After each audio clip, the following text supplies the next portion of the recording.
जिक्र किया अभी, बहुत सारी शहीदों के बारे में, वीरों के बारे में आप बुक्स में पढ़ते आए। तो ऐसे नामों का भी जिक्र करना चाहिए जिनका इतिहास में बहुत कम नाम है। उनमें से एक है हरि किशन। तो मैं इसके लिए पढ़ता हूँ, आप कृपया, मैं पढ़ के ही बोलूँगा क्योंकि कल परसों ये न्यूज़पेपर की कटिंग मैंने ली है। तो प्लीज़ आप सब बच्चे ध्यान से सुनें कि इतनी उम्र में, इतनी कम उम्र में इतना उत्साह, इतना निर्भीक व्यक्ति था और जो देश के लिए हंसते हंसते सोने पर चढ़ जाए, उसके बारे में सुने, उनके बारे में सुने। देश की खातिर पर मिटने वाले क्रांतिकारियों के उन परिजन को भी शत शत नमन, जिन्होंने अपने कलेजे के टुकड़े को आजादी की जंग पर सबसे धारदार हथियार बनाकर भेजा। महज 22 साल की उम्र में शहीद होने वाले हरि किशन भी ऐसे ही परिवार से ताल्लुक रखते थे। न सिर्फ इनके पिता और भाई बल्कि दादी की रगों में भी खून से तेज राष्ट्रभक्ति दौड़ती थी। लाहौर जेल में पिता गुरदास खान जब अपने बड़े बेटे हरि किशन से मिलने गए तो हलचल नहीं थी। पूछा, बल्कि उनका पहला सवाल यही था कि मैंने तुम्हें परफेक्ट निशानेबाज बनाया था और तुम कभी लक्ष्य नहीं चूकते। फिर क्या वजह थी कि गवर्नर पर 2 गोलियां चलाने के बाद भी उसकी हत्या नहीं कर पाए? यानी कि कोई ब्रिटिश अंग्रेजों का अधिकारी था, गवर्नर। फिर क्या वजह थी कि 2 गोलियां चलाने के बाद भी उसकी हत्या नहीं कर पाए?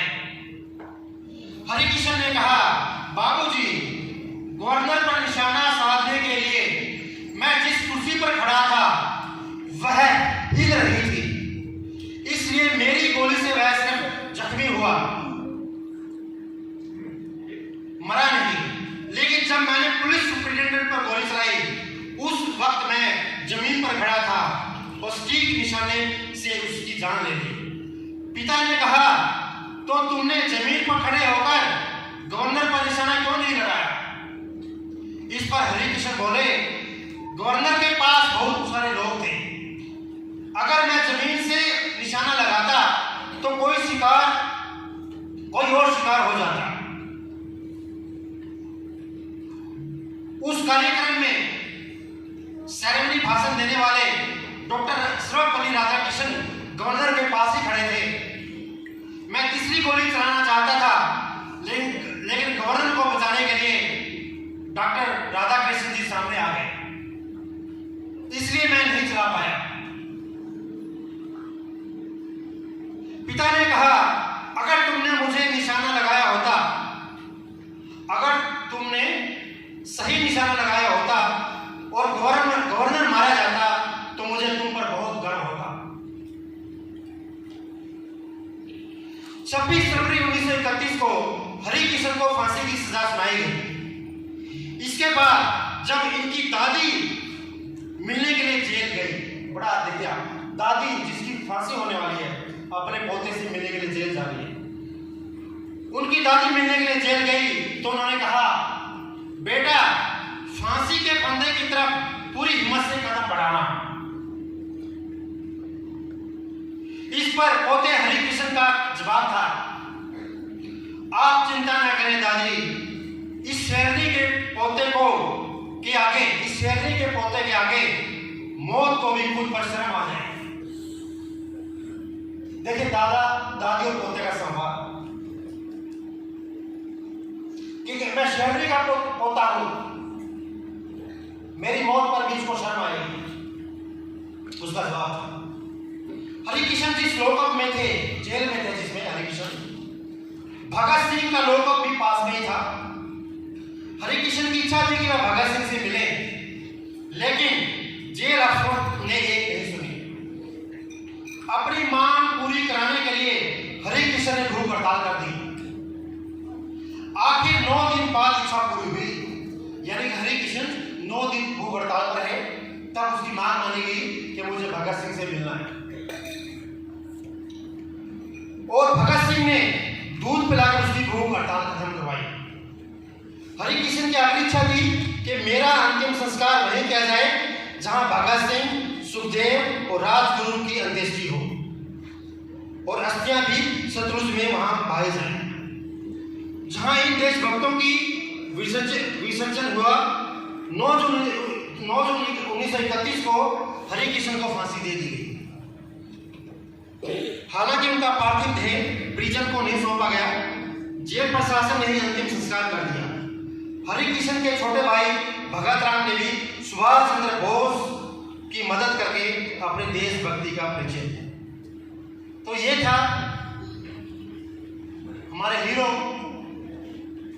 का गुणगान, जिनका मैं पता नहीं मुझे गलत हूँ, मैंने भी उनका पहली बार पढ़ा, तो आप सबको मैंने इसलिए सुना है कि हो सकता है तुमने भी इसका पहली बार सुना हो।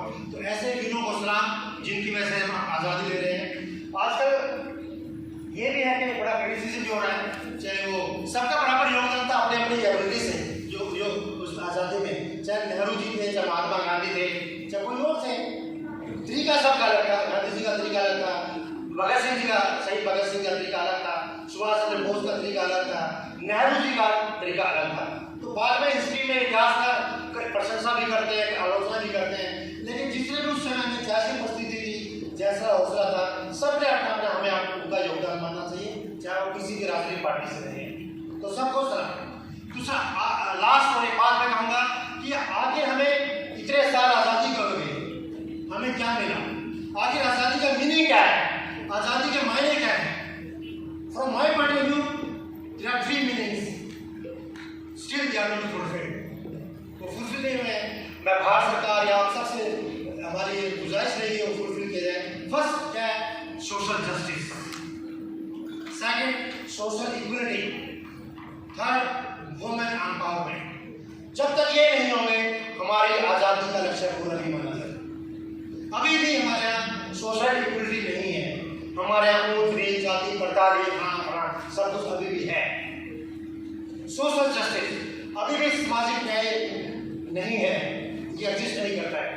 और वुमेन एम्पावरमेंट जब तक महिला सशक्तिकरण नहीं होगा, उनका एम्पावरमेंट नहीं होगा, तब तक भी हम आज़ादी का हमारा मीनिंग पूरा नहीं होगा। तो इसी के साथ मैं नेक्स्ट प्रोग्राम में लेकर आऊंगा। तो again Vande Vande Vande. Thank you.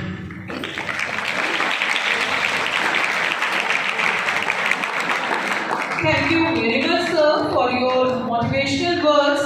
Actually, बात ये है कि हमारे सर हमारे लिए वो खजाना लेकर आते हैं जो शायद हमें किताबों में नहीं मिलता, इंटरनेट पर नहीं मिलता, जो चीज़ हम फिर ढूंढ ही नहीं पाते। हमेशा सर असेंबली में, क्लासेस में और बच्चों के साथ वो जो मोटिवेशनल मतलब शब्द कहते हैं बच्चों को, तो वो चीज़ें कहीं ना कहीं सर पता नहीं कहाँ से निकाल कर लाते हैं, जिनका इफेक्ट बच्चों पर और हम टीचर्स पर होता है। तो सर की इस सोच के लिए एक बार बहुत जोरदार तालियां हो जाए।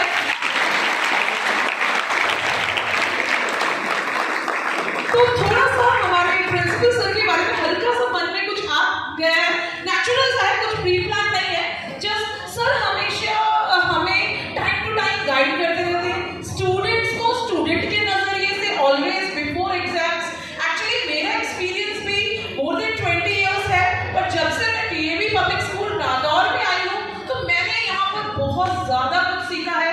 सिर्फ पढ़ाना ही नहीं, पढ़ाना तो हमें हर जगह मिल जाता है, बट हमें मॉरल वैल्यूज, मुझे ये समझ आया कि बच्चों के साथ हमें सिर्फ स्टूडेंट और उसका रिलेशन नहीं होगा, उसके अलावा हमें उन्हें एज अ मदरली, सिस्टरली जो भी हमारा रिलेशन बनता है उसके अकॉर्डिंगली हमें उन्हें टैकल करना है। और सर हमेशा ये हमें समझाते हैं कि बच्चों की केयर ऑलवेज आपने हर तरह से रखनी है। हमारी भी काउंसलिंग्स होती रहती है, समटाइम्स सर बोलते हैं आप बच्चों को ऐसे टैकल कीजिए, बच्चे अलग अलग तरह के हैं। तो सर का तहे दिल से धन्यवाद जो हमेशा हमें टाइम टू टाइम हम सब टीचर्स को एज वेल एज बच्चों को गाइड करते रहते हैं। तो ऐसा स्कूल, ऐसे प्रिंसिपल सर इनक्रेडिबल है, जिनके जैसा कोई हो नहीं सकता। ये सिर्फ मेरी आवाज़ है, मैं अपने शब्द कह रही माइंड में और टीचर्स के भी हो, जो टीचर्स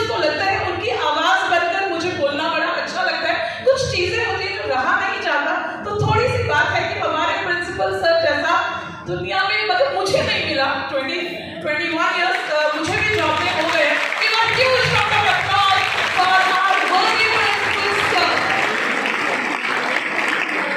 एक्चुअली हमारे सर से जो हमें बोलने नहीं देते एक्चुअली अपनी तारीफ में तो शब्द नहीं कहने देते हमारा इंग्लिश एक चैप्टर है उसमें क्रॉकर हैरिस है वो अपनी तारीफ नहीं सुनना चाहते वही हमारे सर हैं वो कभी भी अपनी तारीफ सुनने नहीं चाहते हमें जबरदस्ती कभी कभी बोल देना चाहिए और हमारे सर को जो एक्सीलेंस अवार्ड मिला था उसके लिए भी हम सब बहुत प्राउड फील करते हैं उनके काम उनके वर्क उनकी लीडरशिप उनका गाइडेंस पता नहीं कैसे मतलब क्या चीजें हैं जो गॉड ने देखी और उनको ये अवार्ड मिला था उसके लिए भी एक बार again give a huge round of applause